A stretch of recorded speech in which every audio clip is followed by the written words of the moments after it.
advising clients across the country. Here he is, your host, J. Christopher Boyd. Thanks for joining us. This is Jeff Perry sitting in for Chris Boyd. We are with Jeff Tomaneng for this next episode. Jeff is a certified financial planner with Asset Management Resources. And Jeff, thanks for joining us.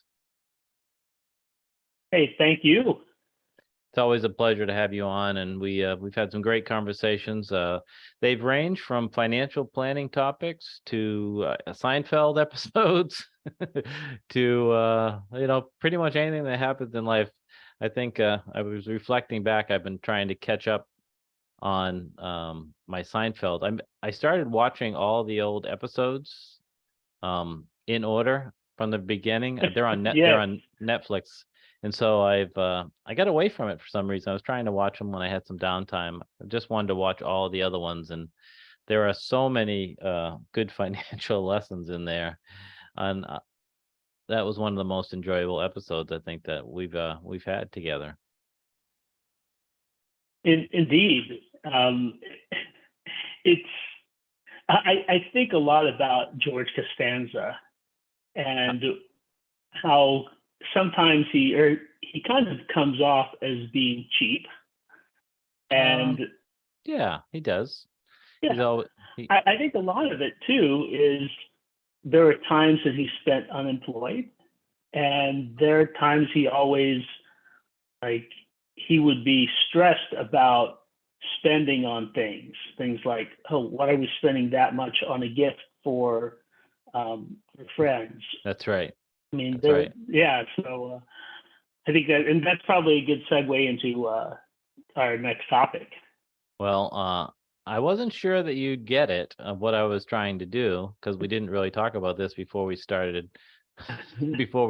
But I did want to talk about the an article that was on Bankrate.com, which is they have a lot of different financial articles on it, kind of the populist type of articles. And this one I've been hearing quite a bit around my neighborhood, just people generally. And the title is most Americans are significantly stressed about money. And it goes into demographics and reasons. And I wanted to have you on because a lot of finances are not just math equations.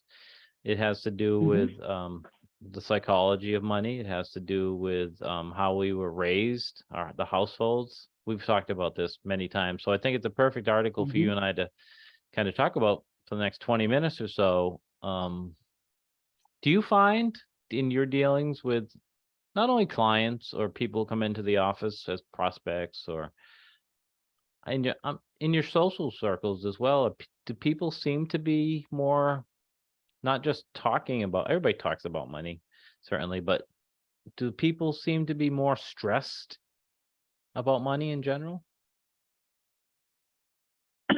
Yes. And it doesn't, I think I've found that it doesn't matter what age you are. And in many cases, it doesn't matter how much money you have. Yes. There's always a certain level of stress that comes with it. Maybe for those who have what we would call a comfortable amount or more, they're worried about preserving it. And for those who feel like they don't have enough, they're always feeling like, okay, I need to get more to get to a certain level so I don't feel this stress that we're talking about. You are absolutely. I couldn't agree more. I couldn't agree more. The article starts off with in April, when they did the survey, their survey found that 52% of U.S. adults said money has a negative impact on their mental health, causing them stress. Wow.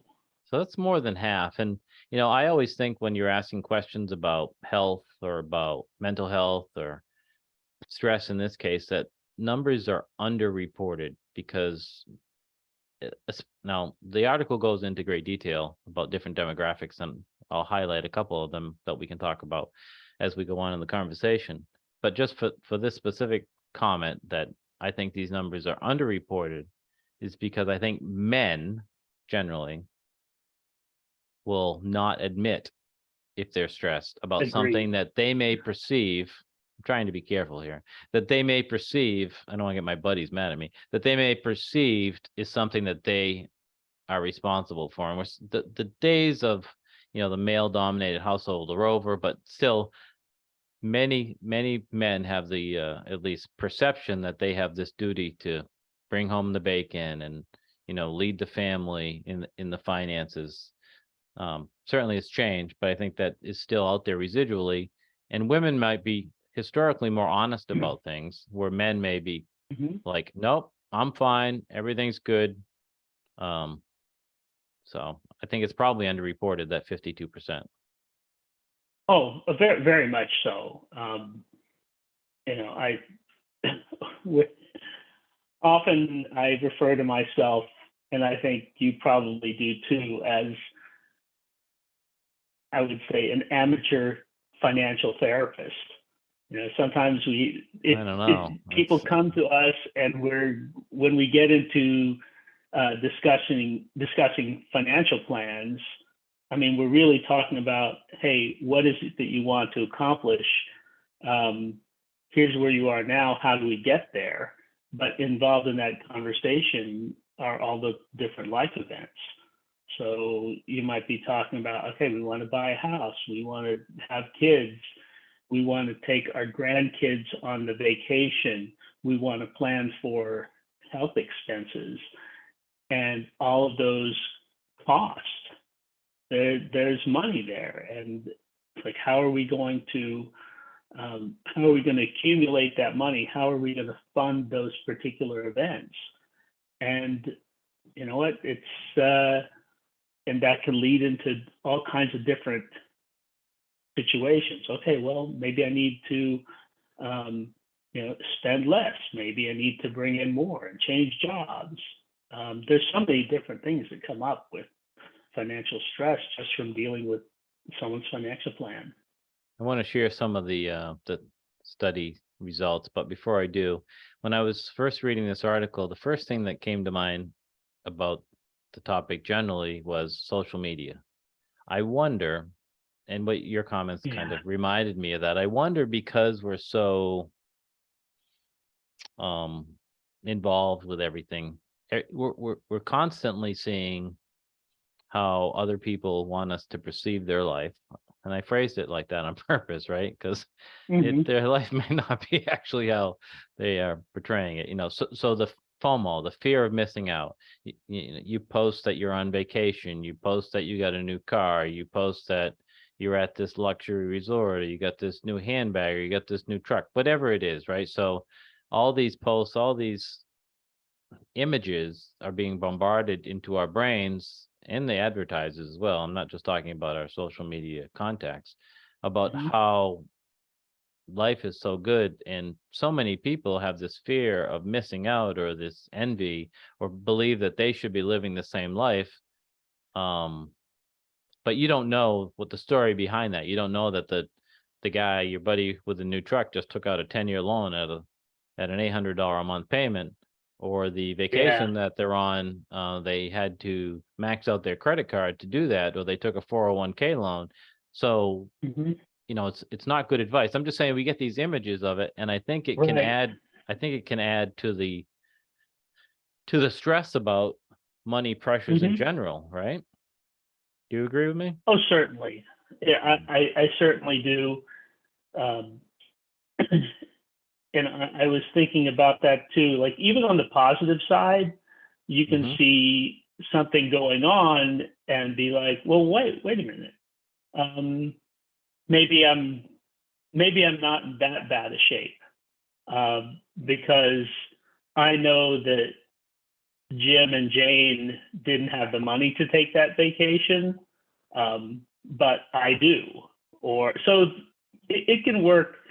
It can work both ways, but more so than not, I think it can cause stress, just as you were saying, because like, well, shoot, why can't I have the new Tesla with all the fancy features? Right. I might as well. I can afford that payment. Yeah, I think that makes take on two more. Right. Yeah. Exactly. Yeah. Well, let's look at some of the key statistics from this bank rate survey that came out, recently came out, but they did the survey in April. And so it says 82% of all U.S. adults who say money negatively impacts their mental health says it's caused by the economic factors. So, there's thinking that there's conditions outside of their own behavior, right? Like inflation, like interest rates. They're attributing the economic impacts as causing their mental health issues. To me, I think that's certainly, the last couple of years have been periods of high inflation, right? And if you have loans, whether they be credit card loans or adjustable mortgages, or you needed a truck loan in the case wanted a truck loan, Mhm. or you have student loans that you were hoping for forgiveness on, and you had 0%, and now you're gonna be paying interest. If you're subject to interest rate changes, if you will, that can be an economic impact outside of your control, kind of. So I get that, but sometimes I think people use the economy as an excuse Mhm. for their own behavior and their own like overspending and blaming it on the economy. Oh, indeed. I think a lot of what I think we both do when we work with our clients is try to get them to focus on what they can control. And I've Right. said this before when I've been on here. It's like following the serenity prayer. Hmm. And that there's a lot to be said for that, because all right, this is what I can do, and that's all I can do. We at this point, and so knowing that that's your base, and then maybe discussing with either a family member, your spouse, a financial advisor. Okay, let's really get back to the goal setting and what are the things we really want to accomplish here. That can kind of maybe it might stress you a little at first, but in the end, at least you know where you stand. Yep. Let's talk about the demographics a little bit of this study. Sure. It says that middle generations are more stressed about money over younger and older generations, with 60% of Generation X, that's individuals who are from 43 to 58, and 55% of millennials ages 27 to 42 report that money is a source of stress. So those are the people who are not just starting out, they're out of college, Mm-hmm. if they went to college, or they're just, they're well into their adult lives. They are in their working years, they're raising families, they're doing all those things, but yet they report high levels of stress. What do you attribute all that to? Well, it's just those are that's when a lot of life events are taking place. Right. And those life events are some of the ones I talked about earlier. Like maybe you're buying a home, maybe you're selling a home, you're upsizing, you're putting kids through college.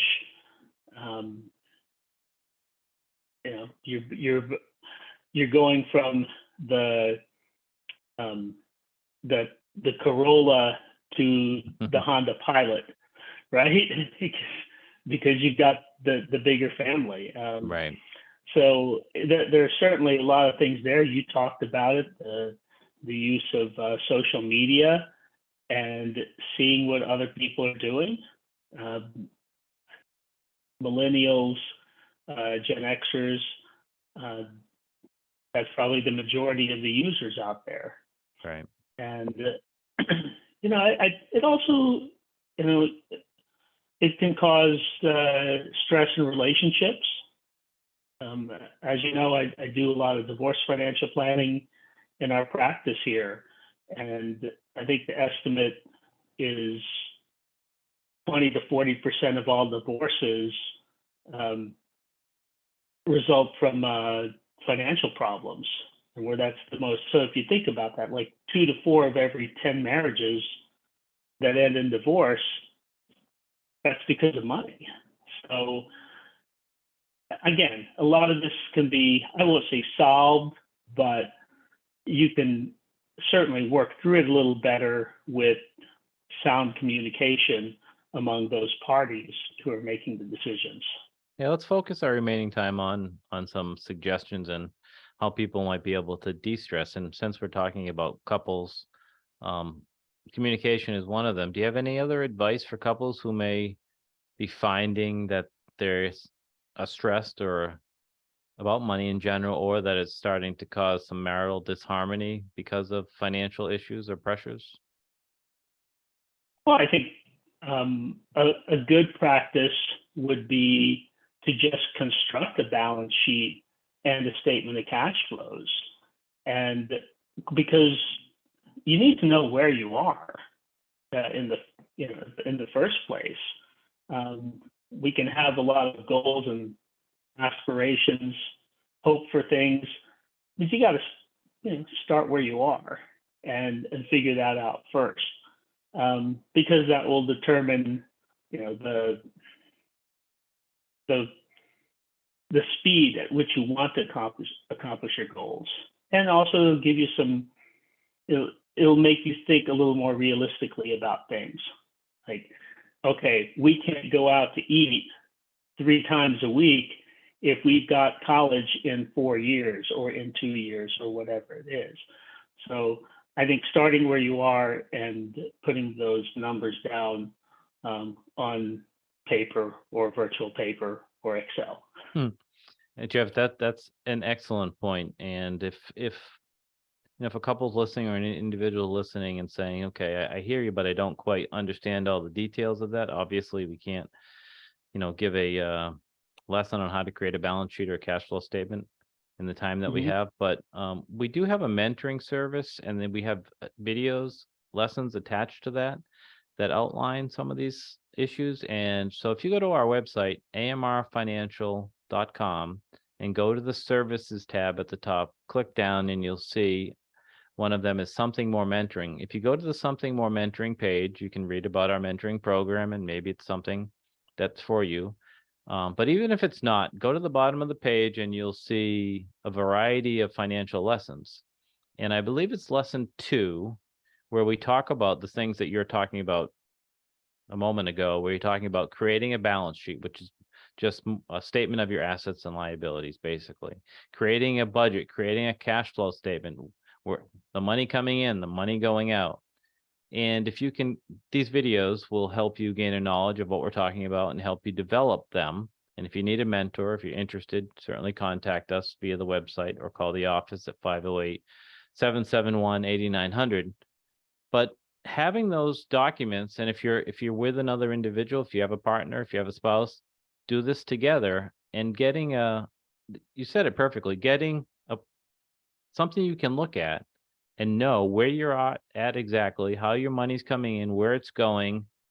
And with that information, you can make adjustments. You can set your priorities, like, okay, maybe to your example, one of our priorities maybe shouldn't be to spend $200 a week going out to eat. We like to do it, but maybe we should spend $100 a week going out to eat, and $100 a week, in this example, if you're cash flow equal, $100 a week building an emergency fund, or funding a 529 for one of our children's future education expenses, or contributing it to an IRA or for your retirement, whatever your priority is. Having those, if you don't have those numbers written down that you can see and monitor and periodically revise and adjust, you have more stress in your life because you don't understand it. When you have it in front of you, looking at it, it has a tendency to put things in perspective and calm things down, and allows you to make a more strategic plan to improve your financial situation. So that's excellent advice. Yeah, Jeff, and you've done a wonderful job, with those modules that we have on the website. I know that Jeff gave the website, but if you want to make it easier for you to find it, just Google AMR Financial Mentoring and it'll come up. AMR Financial Mentoring in Google, and it'll come up. You'll see the modules. You'll see all the resources we put out there, for not just for our clients, but just for consumers to see. Absolutely. I think it's been Another thing that comes to mind, and this is something I try to tackle in life in general, but it's just trying to focus on one thing at a time. Especially in our busy lives, when you have family issues, you have professional issues, you have your social life, and you're trying to do a bunch of different things. It's just important to just focus on one thing, and then you can do that one thing well. If you just transfer that over to your financial life, I would say that's a good practice, because otherwise you could be overwhelmed. We just named a bunch of different things. But if you can, because if you're thinking, well, okay, we got the 529 plan, then I have to stop spending on all the streaming services. And then I've been going out to eat all these times. Start with one thing at a time. Right. Focus on that and getting one habit in place just to start. And I think that's a really good practice. That makes a lot of sense, and it can have a calming effect. Let's face it. The last few years, say 3 years now, 3+ years, have been a unique time in our history. We've had a pandemic, which caused a lot of people to have financial struggles. People lost their job, their income changed. In some states, we were locked up, basically, in our residence. We had to wear masks, not to mention the fear of a pandemic that we didn't understand initially, and a lot of people lost loved ones related to it.